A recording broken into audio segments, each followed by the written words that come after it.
Hi, you claytastic people. Thank you for joining me today in my, I don't know what kiln opening this is, but I'm Christina from Clay Amazing Artworks, Southern California. It's a beautiful day, a little after Thanksgiving. And in this kiln, there's a lot of experiment. I was feeling kind of froggy. I didn't even use one cookie. Let's see what stuck. Oh, enough about my face. Let's put you down here. Okay. First of all, we'll do the thing that I don't know what it is. I don't know. I don't think this is cobalt. It looks a little too navy. But there is an experiment that I had done. It's further down below. And I may have had some extra glaze. So I did this little spoon rest. But anyway, we'll find out once we dig a little deeper.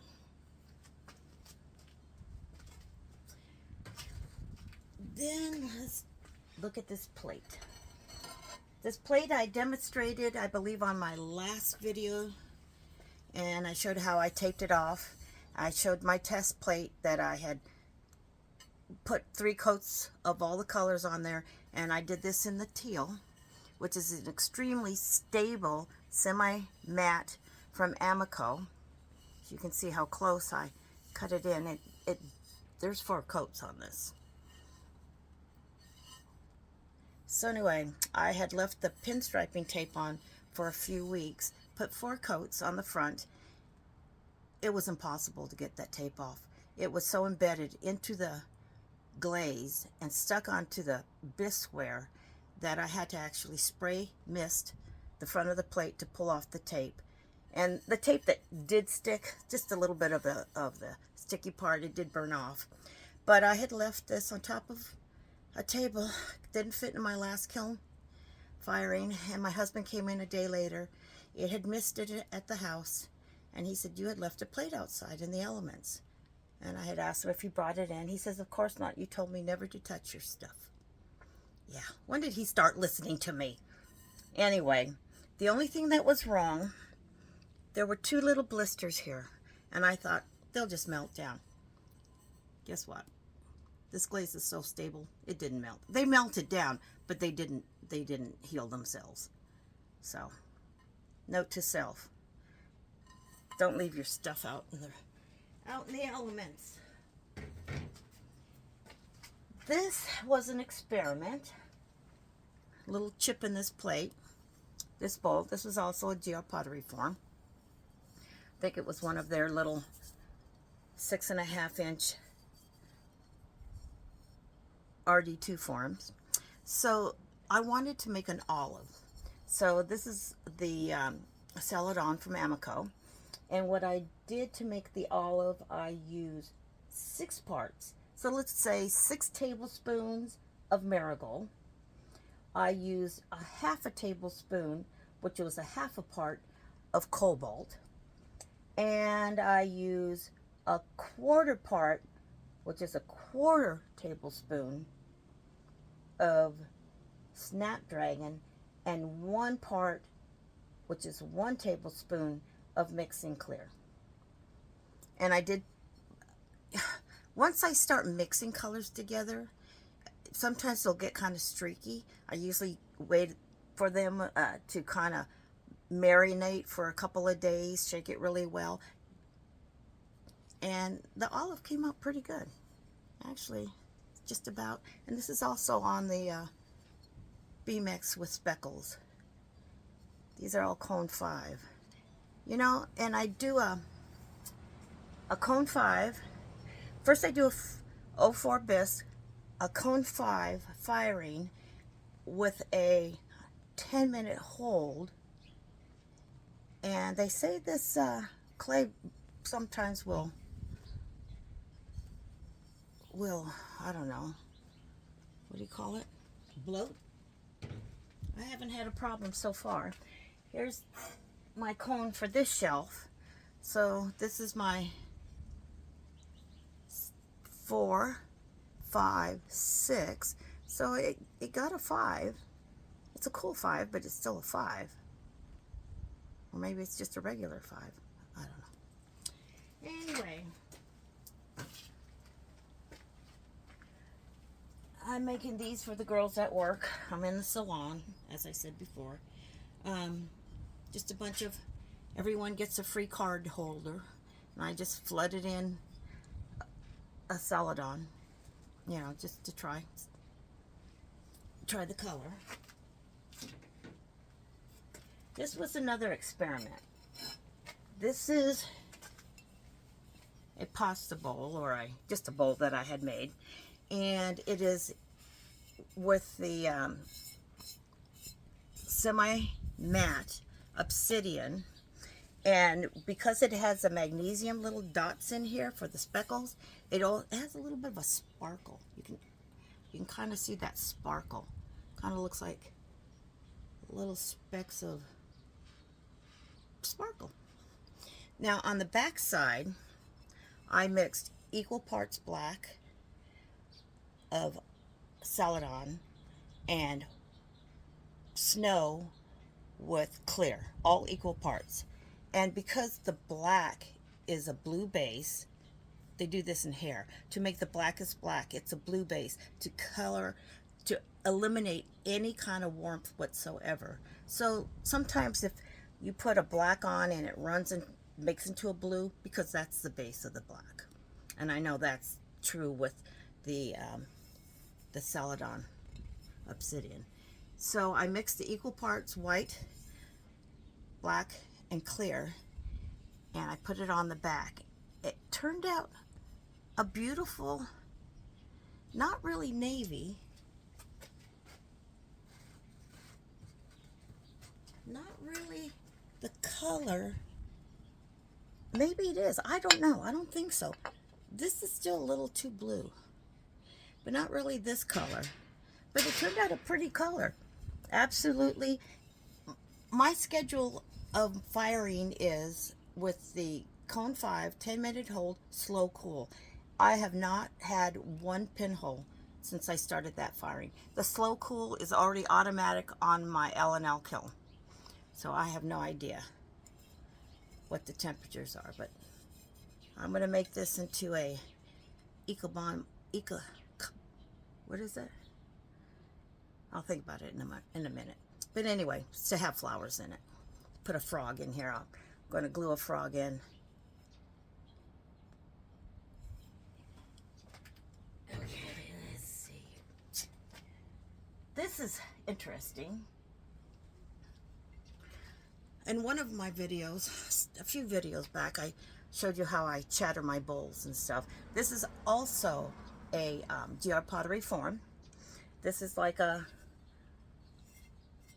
probably 11-inch RD2 form in here, and then there's a 45-degree angle form on top of that that makes the second level.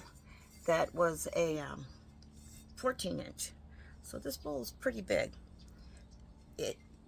You can see how stable the Celadons are as well. I went ahead and freehanded. This is four times glaze, and a hefty 4 times inside. Water down the glaze considerably. The first 2 coats, let it dry a day, put the next 2 coats on. That was so it could get into every single one of these nooks and crannies, and it sunk right in. This is the True Celadon, which is really not a Celadon. It's from Amico, but it's called True Celadon. I don't think it's mixable with the other Celadons. All Celadons and all semi-mattes are mixable. Believe it or not, this is the same color, but I had put this through abyss firing, not realizing I thought I had glazed it, and so I had to glaze it after it had been bisque and glaze fired with no glaze on it. So I used the same color, but this shows how much darker it turned out once it was fired at a higher temperature and had vitrified.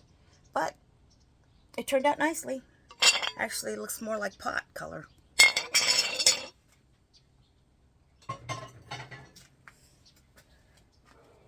This I had shown in one of my other videos. This was 3 parts Tangelo and 1 part Sky. And when you mix those colors, you get this color. And it's a pretty, it's a really nice, pretty kind of taupey color.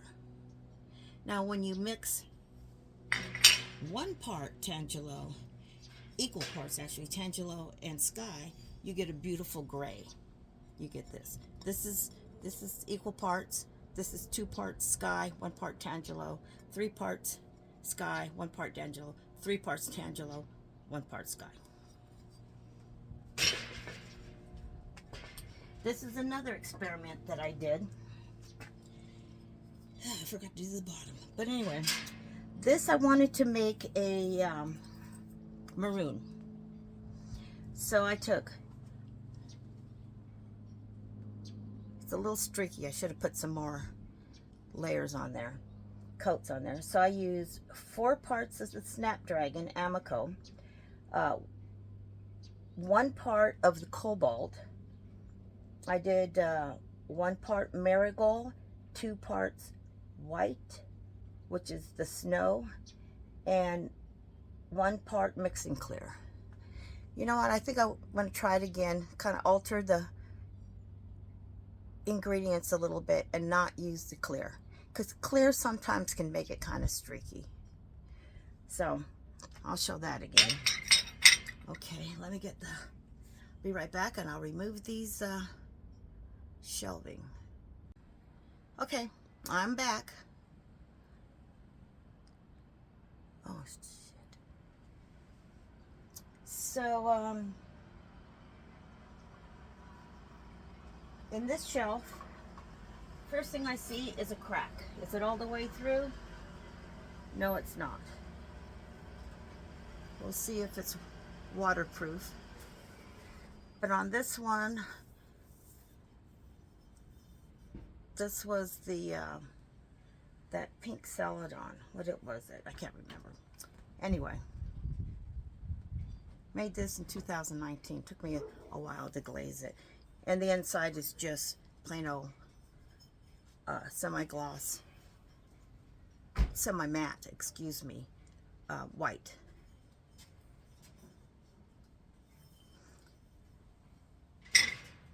This is another GR pottery form that I used, and I did the outside with the semi-matte from Amico, just the white.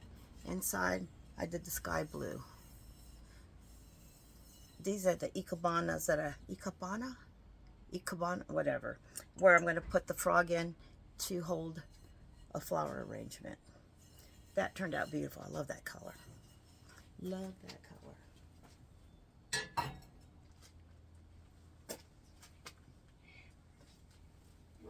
They can see you.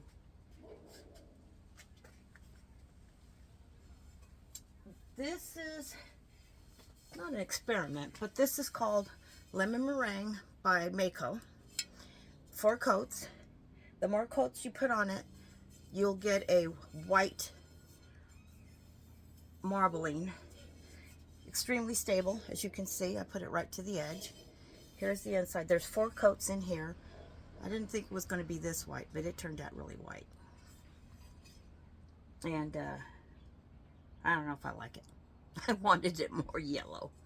But it was also made with GR pottery forms. It was made from a 12-inch RD2 form. On top of that, I stacked a 12.5-inch RD2 form and used a 14-inch bat as the rim template.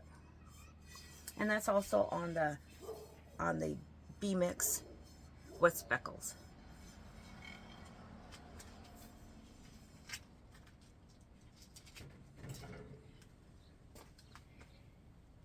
Okay.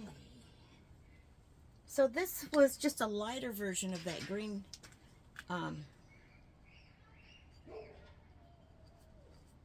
chattered bowl, and that was with the true celadon. That was with 2 coats. It covered nicely. Covered nicely. I'll have to.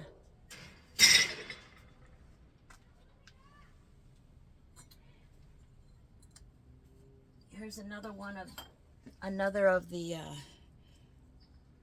orange and tangerine and the sky, the taupey color. Here's another one. I don't know what this one is. That's that blue color. I'll find out. I don't know. I'm getting old. I can't remember. Crap.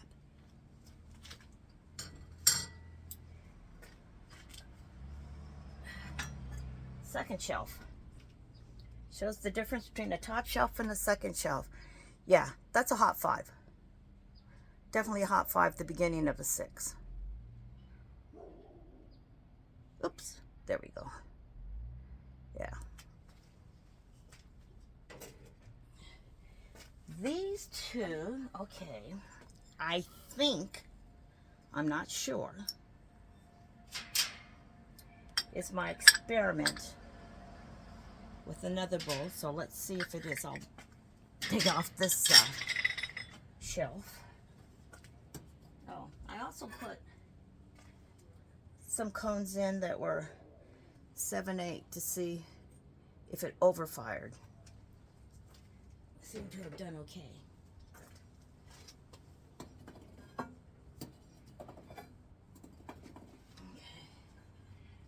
Oh, I hope everybody had a nice Thanksgiving.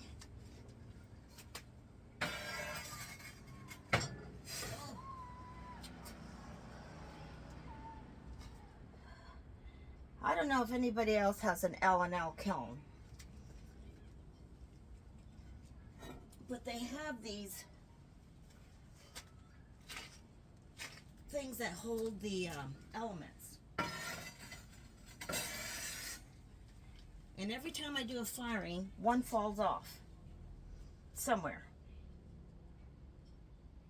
I've called them. They told me to send pictures. They asked me if I wanted to buy some new ones. I said, why? I want you guys to fix my kiln that's falling apart. Okay, so that was the experiment. I like that. This color, this is on the Speckled Bee mix as well, with the GR Pottery Forms. Very stable, celadon glaze. I mixed equal parts of deep sea, smoke, and mixing clear. And it turned out this beautiful kind of a denim, and mixed it up. It's actually, I was glazing it in my last video that I had uploaded.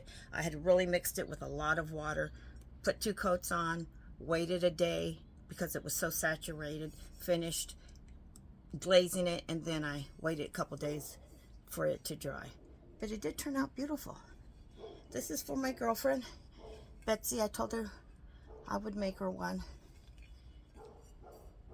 And it did. The color turned out beautiful. I hope she likes it.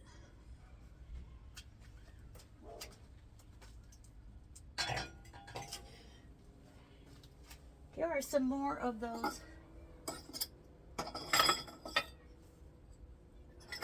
I don't know.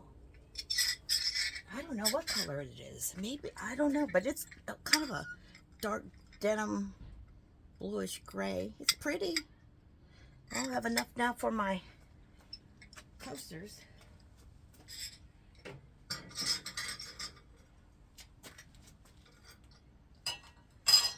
I always make 5 coasters for a set. Here are some of the pasta bowls that go with my, see? God darn it. Hopefully.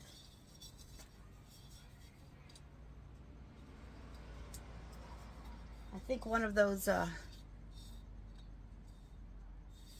element holders fell down.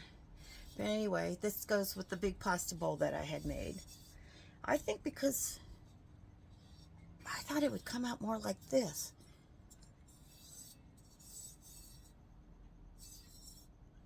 Well, it's free. She's gonna love it. My sister's gonna love it.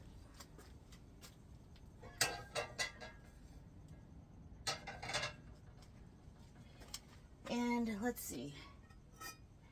Shows the difference in the levels. Look at that one. That's a cool 5. And I did a 10-minute hold. I mean, everything looks nice. Everything looks melted. So I'm not complaining. And there's not a pinhole in sight.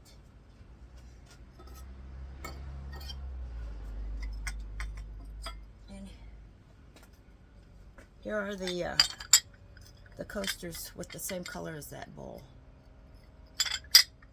that I chatted. Wow, that was quick. Fast, quick. Anyway, I'm on the process of glazing, making stuff. We'll see how things go and when I can get up another video. And I thank you for joining me and taking the time to come and watch my videos. I'm thoroughly enjoying my kind of retirement. I'm still working in the salon, but this is, my client said to me the other day, I have taken my job and turned it into a hobby because I work more time doing clay than I do doing hair, which I enjoy and I deserve it. I've been doing hair for 52 years. So anyway, thank you for joining me. I'll see you all again, and I appreciate you all.